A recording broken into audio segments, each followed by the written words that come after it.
Hello बच्चे, welcome to my channel. तो आज हम करने वाले हैं क्लास 9 का सामाजिक विज्ञान को वर्कशीट नंबर यहाँ पर है 36 और ये है 26 सितंबर 2020 की वर्कशीट। ठीक है, आप जो अर्थशास्त्र में पढ़ रहे थे आनी पाठ तीसरा आनी निर्धनता एक चुनौती, उसी का यहाँ पर क्या है भाग 3 पढ़ना है। ठीक है, तो उसी से रिलेटेड यहाँ पर काफ़ी सारे दिए गए हैं उसी से रिलेटेड। और यहाँ पर देखिए नीचे आपका 6 क्वेश्चंस दिए गए हैं, तो 6 क्वेश्चंस को हम अपने पीडीएफ के माध्यम से करेंगे। तो चलिए सबसे पहले यहाँ पर समझ लेते हैं यहाँ पर क्या दिया गया है। यहाँ पर समझने से पहले अगर जो आप मेरे चैनल को सब्सक्राइब नहीं किए हैं तो मेरे चैनल को सब्सक्राइब कर लें, साथ साथ में बेल आइकन को भी दबा लें जिससे कि मेरा वीडियो आप तक पहुँच सके। ठीक है, तो यहाँ पर देखिए दिया गया है निर्धनता को समाप्त करना भारत की विकास रणनीति का एक प्रमुख उद्देश्य रहा है। यानी भारत सरकार द्वारा निर्धनता कैसे समाप्त हो उसके बारे में मतलब प्रयास करते रही है। सरकार द्वारा इसके लिए 2 प्रकार के उपाय कार्यक्रम चलाए गए हैं। अब 2 प्रकार के कौन कौन कार्यक्रम चलाए गए हैं निर्धनता को समाप्त करने के लिए? तो पहला है आर्थिक समृद्धि का प्रोत्साहन और दूसरा है लक्षित निर्धनता निरोधी कार्यक्रम। ठीक है, तो ये दोनों कार्यक्रम निर्धनता को समाप्त करने के लिए इसके माध्यम से चलाया गया। यहाँ पर आगे देख रहे हैं, आगे दिया गया 1980 के दशक के आरंभ तक 30 वर्ष की अवधि के दौरान प्रति व्यक्ति आय में कोई वृद्धि नहीं हुई। आनी यहाँ पर आगे बताया जा रहा है, साथ इसको यहाँ पर भी पढ़ लेते हैं। 1950 के दशक से 1980 के दशक के आरंभ तक निर्धनता 45% बनी रही। ठीक है, बनी रही थी। आनी यहाँ पर 30% आने 30 वर्ष तक जो है निर्धनता आनी हमारा देश जब आज़ाद हुआ, हमारा देश रिपब्लिक जब हम लोग 1950 से मनाना शुरू किए तो वहाँ से आने 1950 से लेके 1980 तक में निर्धनता में कोई भी गिरावट नहीं आया, उसमें कोई कमी नहीं आया। ठीक है, आनी वो निर्धनता हमारे जो पूरे देश के जो परसेंटेज था 45%, वो 1950 में भी वही था और 1980 में भी आके आनी 45 ही था, 45% ही ठीक था। ठीक है, यहाँ पर है 1980 के दशक से भारत का आर्थिक समृद्धि दर विश्व में सबसे अधिक तेजी से बढ़ने वाला देश में से एक थी। आनी 1980 के दशक से आनी दशक कहने के 1980 आनी 80 81 82 83 आनी 90 के आसपास 80 से 90 के बीच में आनी भारत का जो है आर्थिक समृद्धि आनी समृद्धि दर आनी इसी को विकास दर भी बोला जाता है। ठीक है, विश्व में सबसे अधिक रहा। आनी पूरे विश्व में की बात किया जाए तो हमारा मतलब भारत देश का 1980 से लेके 1990 के बीच में काफ़ी तेज़ी से बढ़ने वाला देश रहा। आगे यहाँ पर दिया गया विकास की उच्च दर से निर्धनता को कम करने में एक महत्वपूर्ण भूमिका निभाई है। आनी विकास दर विकास दर क्या होता है? उच्च।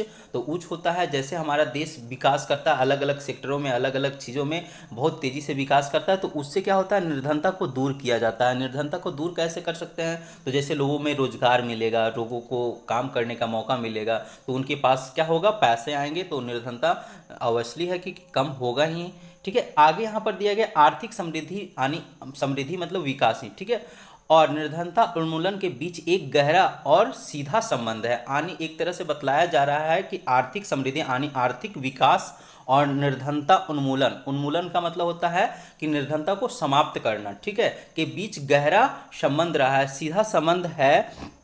ठीक है, आगे यहाँ पर है आर्थिक समृद्धि अवसरों को व्यापक बना देती है। यानी आर्थिक जो समृद्धि यानी आर्थिक विकास जो है अवसर मतलब नए नए जो अवसर मिलते हैं उसको क्या कर देती है, व्यापक क्षेत्रों में बना देती है, जिससे और आगे यहाँ पर है और मानव विकास में निवेश के लिए आवश्यक संसाधन उपलब्ध कराती है। यानी मानव जो है हम लोग वो उसके अलग अलग चीज़ों के लिए आवश्यक संसाधन अलग अलग सेक्टरों में उपलब्ध कराती है। आगे यहाँ पर दिया गया यह शिक्षा में निवेश के द्वारा अधिक आर्थिक प्रतिफल पाने की आशा में लोगों को अपने बच्चों को स्कूल भेजने के लिए प्रोत्साहित करती है। अब देखिए अब लोगों में जो है निर्धनता की कमी आएगी, पैसे रहेंगे तो अपने बच्चों को मतलब है कि अपने बच्चों को अपने स्कूल में भेजेंगे, स्कूल में पढ़ने के लिए भेजेंगे, तो ही प्रोत्साहित किया जाता है। यानी एक तरह से स्कूल जाने के लिए बच्चों को प्रोत्साहित किया जाता है। ठीक है, तो ये था आपका। आगे यहाँ पर देखिए है दिया है लक्षित निर्धनता निरोधी कार्यक्रम। यानी ये जो है एक तरह से लक्ष्य क्या होता है? लक्ष्य होता है किसी चीज़ को टारगेट करना। ठीक है, उसको इतना दिन में हमें क्या करना है, खत्म करना है, खत्म करने का प्रयास करना है। ठीक है, निरोधी का मतलब ही होता है कि उसको खत्म करना। ठीक है, तो ये कार्यक्रम कुछ चलाए गए हैं। तो कार्यक्रम निर्धनता को समाप्त करने के लिए ये तो क्या है, तो पहला यहाँ पर है दिया गया है महात्मा गांधी राष्ट्रीय ग्रामीण रोजगार अधिनियम 1905 यानी ये जो है ये महात्मा गांधी 19 ये जो रोजगार है यानी इसी को बोलते हैं मनरेगा।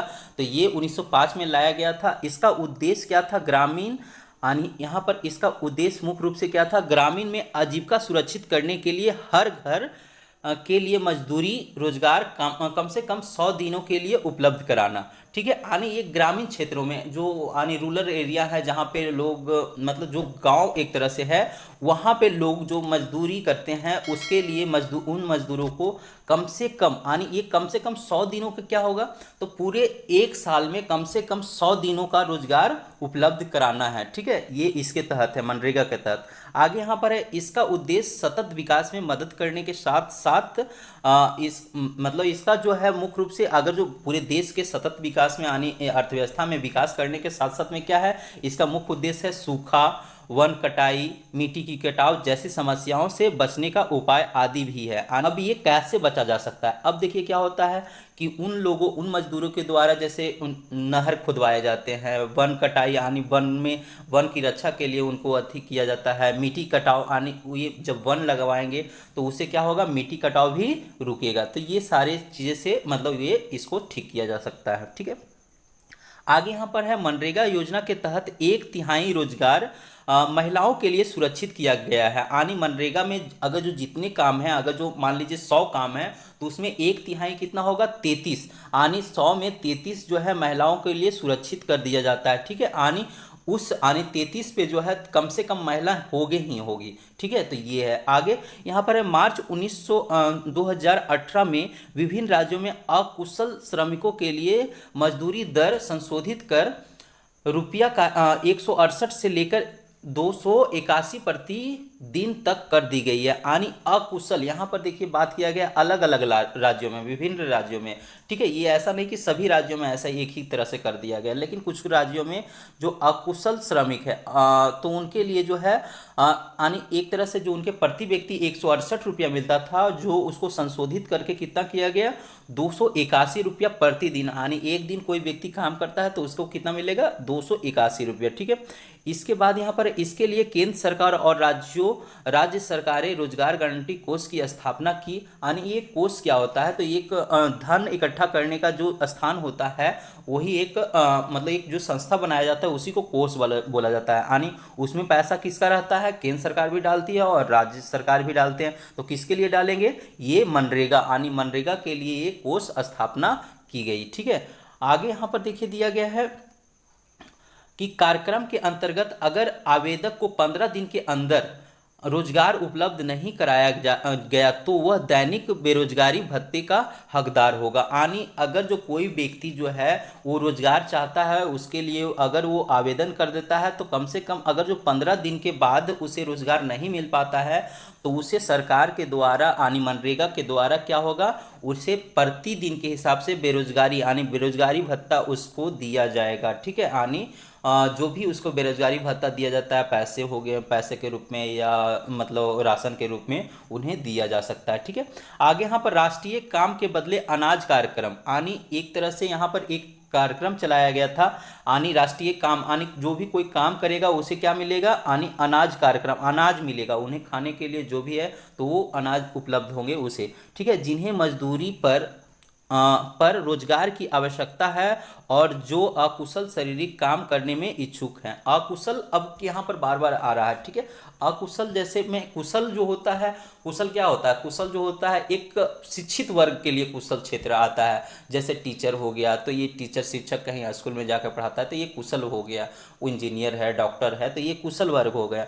अकुशल जो हो गया यानी शारीरिक काम करने में यानी एक तरह से जैसे ईटा का ढुआई करना, मिट्टी कटाई करना, तो ये सारा जो अकुशल सेक्टर में आते हैं। ठीक है, तो उसी को यहाँ पर बोला गया है। तो उन सारे के लिए यहाँ पर चलाया गया था राष्ट्रीय काम के बदले अनाज कार्यक्रम। ठीक है, आगे यहाँ पर दिया गया 1993 में शुरू की गई प्रधानमंत्री रोजगार योजना का उद्देश्य ग्रामीण क्षेत्रों में छोटे शहरों में शिक्षित बेरोजगार युवा के लिए स्वरोजगार, यहाँ पर स्वरोजगार मतलब होता है खुद का रोजगार के अवसर उत्पन्न करना। आनी उन्हें आनी इसके माध्यम से 1993 में जो एक योजना चलाया गया आनी प्रधानमंत्री रोजगार योजना, उसके द्वारा क्या किया गया, आनी आनी जो शहर, उन शहर क्षेत्र में छोटे छोटे शहर हैं जो ग्रामीण क्षेत्र हैं, वहाँ पर बेरोजगार आनी शिक्षित जो पढ़े लिखे बेरोजगार हैं, ठीक है, उन युवाओं के लिए आनी उनको एक एक ऐसा मतलब सेक्टर उपलब्ध कराना आनी एक तरह से व्यवस्था उपलब्ध कराना जो क्या कर सके, वो आनी स्वयं खुद का रोजगार स्थापित कर सके, ठीक है। जैसे में उन्हें आनी लघु व्यवसाय उद्योग स्थापित करने में सहायता दी जाती है इसके द्वारा, ठीक है, प्रधानमंत्री रोजगार योजना के द्वारा दी जाती थी, ठीक है। यहाँ पर 1995 में शुरू किए गए ग्रामीण रोजगार सृजन कार्यक्रम, आनी यहाँ पर जो एक कार्यक्रम शुरू किया गया ग्रामीण रोजगार सृजन कार्यक्रम का उद्देश्य ग्रामीण क्षेत्रों में छोटे शहरों और स्वरोजगार के अवसर सृजित करना, आनी एक तरह से ग्रामीण सेक्टर में ही आनी जो है स्वरोजगार आनी खुद का रोजगार सृजित करने का मौका उपलब्ध कराना। आगे यहाँ पर स्वर्ण जयंती ग्राम रोजगार योजना का आरंभ 1999 में किया गया, आनी ये जो एक योजना है स्वरोजगार जयंती कार्यक्रम, ये 1999 में शुरू किया गया। इस कार्यक्रम का उद्देश्य है सहायता प्राप्त निर्धन परिवारों को स्व सहायता समूहों को संगठित कर बैंक ऋण और सरकारी सहायक के संयोजन में द्वारा निर्धनता रेखा को ऊपर लाना। आनी एक तरह से ये जो स्वरोजगार आनी जो उनको जिनको आनी एक तरह से सहायता प्राप्त की जाती है उन निर्धन परिवारों को, उनको एक तरह से बैंक आनी संगठित रूप में आनी एक बड़े तबका में बहुत सारे लोगों के रूप में, ठीक है, बैंक ऋण उपलब्ध कराना, ठीक है, और यह है सरकारी सहायक आनी एक तरह से सहायक योजना संयोजन द्वारा निर्धन रेखा आनी जो एक निर्धन रेखा लाइन, एक तरफ लाइन क्या होता है तो एक बना दिया जाता है कि इतना से कम जो कमाते हैं उसको निर्धन रेखा से नीचे बोला जाता है, ठीक है, तो उस रेखा से क्या किया जाता है कि ऊपर लाना, ठीक है, तो ये उसका मुख्य लक्ष्य था। यहाँ पर है प्रधानमंत्री ग्रामोदय योजना के अंतर्गत प्राथमिक स्वास्थ्य, प्राथमिक शिक्षा, ग्रामीण आश्रय और ग्रामीण पेयजल, ग्रामीण विद्युतीकरण जैसी मूल सुविधाओं के लिए राज्यों को अतिरिक्त केंद्रीय सहायता प्रदान करना, आनी इन सारे चीज़ों के लिए आनी इस प्रधानमंत्री ग्रामोदय योजना के तहत जो है आनी वहाँ पर प्राथमिक स्वास्थ्य में, प्राथमिक शिक्षा में, ग्रामीण श्रम में, आनी ग्रामीण पेयजल, ग्रामीण विद्युतीकरण जैसी सुविधाओं के लिए क्या किया जाता है, केंद्र सरकार के द्वारा अतिरिक्त, ठीक है, अतिरिक्त धन उपलब्ध कराना, आनी सहायता उपलब्ध कराना। अतिरिक्त मतलब ऐसे तो राज्यों को अलग अलग चीज़ों के लिए मिलता ही है, लेकिन इसके लिए अतिरिक्त क्या है, सहायता केंद्र सरकार के द्वारा दिया जाता है। आपको पता है कि केंद्र सरकार जो है सारा धन, बहुत सारे चीज़ों का धन जो है केंद्र सरकार डायरेक्ट ले लेती है और राज्यों को बाद में उसको सहायता करती है, ठीक है। आगे यहाँ पर है अंत्योदय अन्य योजना, एक योजना लाया गया था 2000 के आसपास में, शायद 2000 में, हमें कंफर्म नहीं है, अत्यंत निर्धन के लिए चलाई गई थी, आनी ये अन्य योजना था, इसके द्वारा आने लोगों को भोजन आनी अन्य उपलब्ध करवाया जाता था, आनी राशन उपलब्ध करवाया जाता था, ठीक है, और ये जो है अत्यंत जो एकदम बहुत गरीब है, गरीब में से गरीब जो है उन लोगों के लिए लाया गया था। अब देखिए यहाँ पर आगे इतना पढ़े हम, उसके बाद हमें भावी चुनौती आनी, हमें ये सारे निर्धनता को दूर करने में किन किन चुनौतियों को सामना करना पड़ता है तो उसके बारे में यहाँ पर दिया गया है। भारत में निर्धनता में निश्चित रूप से गिरावट आई, यानी भारत में बात करें तो 1980 के बाद जो है निर्धनता में काफ़ी तेज़ी से गिरावट आई, लेकिन प्रगति के बावजूद निर्धनता आनी हमारा देश प्रगति कर रहा है, उसके बावजूद जो है निर्धनता उन्मूलन भारत की एक सबसे बाध्यकारी चुनौती रहा। यानी यहाँ पर ऐसा नहीं हुआ है कि पूरी तरह से निर्धन लोगों को एक तरह से निर्धनता समाप्त हो गई है, ठीक है, तो ऐसा नहीं हुआ है। आगे है ग्रामीण और शहरी क्षेत्रों में विभिन्न राज्यों में निर्धनता में व्यापक असमानता। अब देखिए यहाँ पर दिया है विभिन्न राज्यों की बात किया है, ग्रामीण और शहरी, एक तो ग्रामीण क्षेत्र और शहरी क्षेत्र में आप देखते ही हैं कि ग्रामीण जो होता है काफ़ी गरीब, यानी ग्रामीण में जो रहने वाले लोग होते हैं वो काफ़ी गरीब होते हैं और उसके तुलना में शहर में कुछ ज़्यादा रीच होते हैं, ठीक है।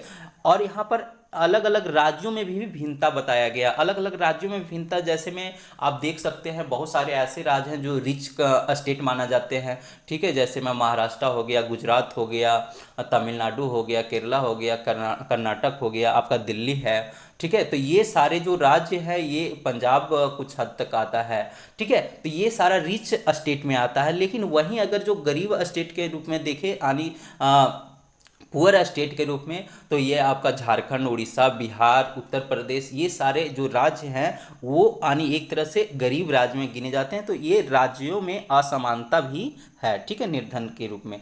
ठीक है, आगे देश में निर्धनता की समाप्ति का कार्य उच्च आर्थिक समृद्धि, विकास, सभी के लिए निःशुल्क प्राथमिक शिक्षा, जनसंख्या वृद्धि में गिरावट आनी, जो है जनसंख्या में गिरावट लाना है, महिलाओं और समाज में आर्थिक रूप से कमजोर वर्ग के बढ़ते शक्तिकरण के द्वारा ही संभव हो सकता है। यानी निर्धनता को समाप्त करने के लिए हमें मुख्य रूप से क्या करनी होगी, तो हमें उच्च आर्थिक विकास यानी हमें बहुत तेजी के साथ में विकास करना होगा। साथ साथ में निःशुल्क प्राथमिक शिक्षा यानी लोगों को जो है यानी बच्चे को जो है प्राथमिक जो शिक्षा होते हैं यानी 1 से 5वीं तक, 1 से 8वीं तक, 1 से 10वीं तक जो प्राथमिक शिक्षा होते हैं, ठीक है, तो उसको जो है निःशुल्क करना। जनसंख्या वृद्धि में गिरावट लाना यानी एक तरह से जो जनसंख्या इतनी तेजी से बढ़ रही है उसको कंट्रोल करना, और महिलाओं और समाज में आर्थिक रूप से यानी महिलाओं को भी और समाज में जो आर्थिक रूप से जो कमज़ोर वर्ग है, जो मतलब बहुत कमज़ोर है, गरीब वर्ग है, उसको शक्तिकरण यानी उसको क्या करना है, उत्थान करना है, उसको आगे बढ़ाना है।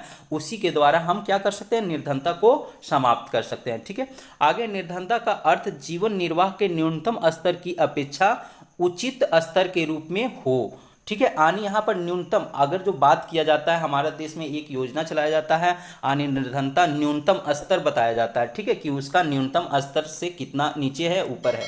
ठीक है, तो ये बताया जा रहा है कि हमारा जो निर्धनता जो है समाप्त करने का न्यूनतम स्तर जो है, मान लीजिए जो प्रतिदिन अगर जो 20 रुपया है, कि कोई लोग अगर जो प्रतिदिन 20 रुपया या 50 रुपया कमा लेता है तो वो क्या कर सकता है, वो निर्धनता यानी न्यूनतम स्तर से ऊपर है। ठीक है, तो उस रेखा से ऊपर यानी यहाँ पर बताया जा रहा है कि निर्धनता स्तर की अपेक्षा उच्च स्तर हमें क्या करना होगा, अपनाना होगा। उच्च स्तर यानी ज़्यादा से ज़्यादा पैसा कमाना होगा तभी। यहाँ पर निर्धनता की अवधारणा का विस्तार मानव निर्धनता तक कर देनी चाहिए। यानी यहाँ पर मानव निर्धनता यानी एक तरह से पूरे समाज के लिए, एक तरह से पूरे मानव जाति के लिए कर देना चाहिए निर्धनता का। ठीक है, आगे यहाँ पर हो सकता है कि बड़ी संख्या में लोग अपना भोजन जुटाने में समर्थ हो। यानी अगर जो बोला जाए एक तरह से जो लोग हैं वो हो सकता है अपना भोजन किसी तरह से वो जुटा लेते हैं, लेकिन सिर्फ भोजन जुटाने से नहीं हम कह सकते हैं कि ये निर्धनता से ऊपर हो गया, ये निर्धन नहीं है। आगे भी देखना पड़ेगा कि उसके पास शिक्षा है कि नहीं, घर है कि नहीं, स्वास्थ्य सेवा है कि नहीं। ठीक है, और रोजगार की सुरक्षा यानी जो रोजगार वो काम कर रहा है उसमें सुरक्षा की गारंटी है कि नहीं। ऐसा नहीं है कि वो आज रोजगार किया, आज उसको काम मिला, कल उसको काम ही ना मिले। ठीक है, तो ये क्या होगा, रोजगार की सुरक्षा नहीं हुआ। आत्मविश्वास यानी उसके अंदर जो है एक तरह से जो आत्मविश्वास है वो होनी चाहिए। ठीक है, और सम्मान भी होना चाहिए उसके अंदर। ठीक है, तभी हम कह सकते हैं निर्धनता से वो ऊपर आ गया है। ठीक है, क्या वे जाति और लिंग आधारित भेदभाव से मुक्त है, और साथ साथ में वो उसे क्या होना चाहिए, जाति और लिंग।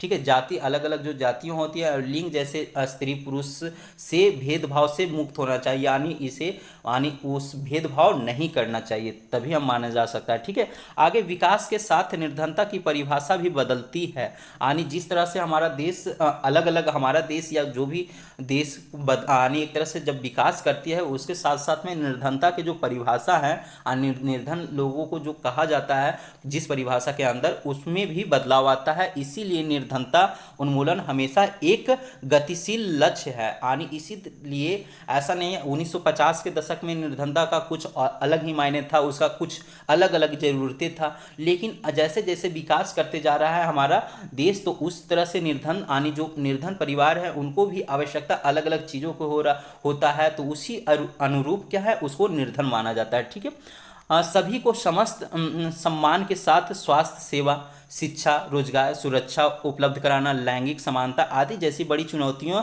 हमारे लक्ष्य होंगे। यानी निर्धनता समाप्त करने में हमें मुख्य रूप से हमें किन किन उपायों को देखना होगा, तो उनके लिए स्वास्थ्य सेवा उपलब्ध कराना, शिक्षा उपलब्ध कराना, रोजगार सुरक्षा उपलब्ध कराना, लैंगिक समानता लैंगिक भेदभाव से बचाना है, उसको सुरक्षा उपलब्ध कराना है, जैसी चुनौतियां से हमें लक्ष्य मिल सकते हैं। यानी ये सारे हमारी चुनौतियां हम अगर जो लेंगे, समाधान करेंगे, तो हमें जरूर है कि निर्धनता को समाप्त करने में मदद मिलेगी। तो अब चलते हैं हम क्वेश्चन देख लेते हैं फटाक देना।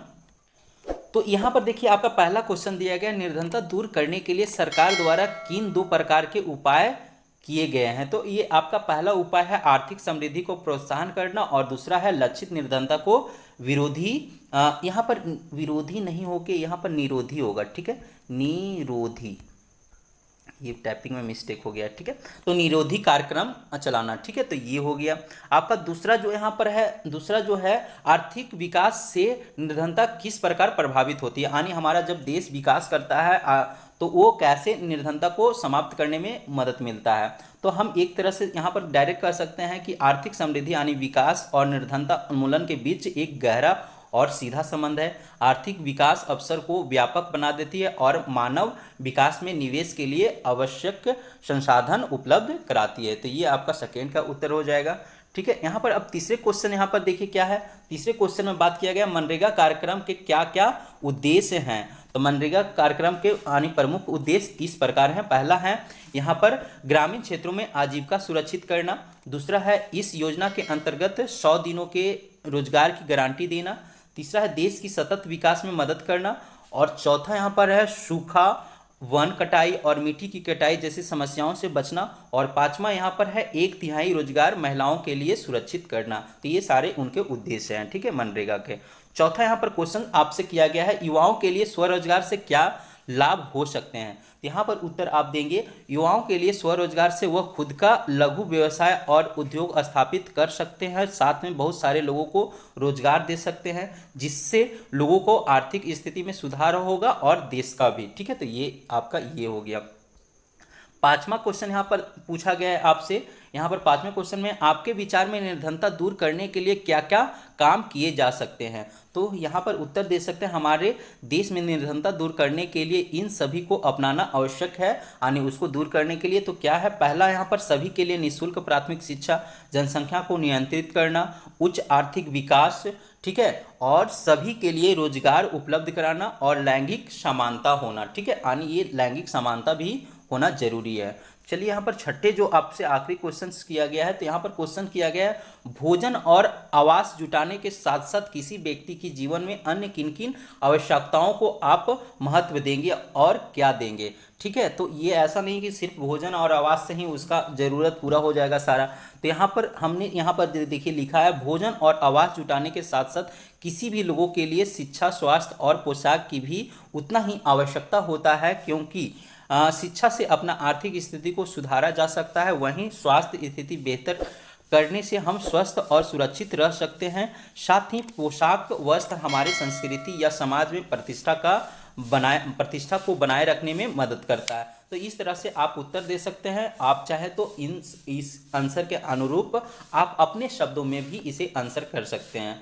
तो वीडियो अच्छा लगा तो इस वीडियो को लाइक करें, साथ साथ में मेरे चैनल को सब्सक्राइब करें। Thank you watching my video.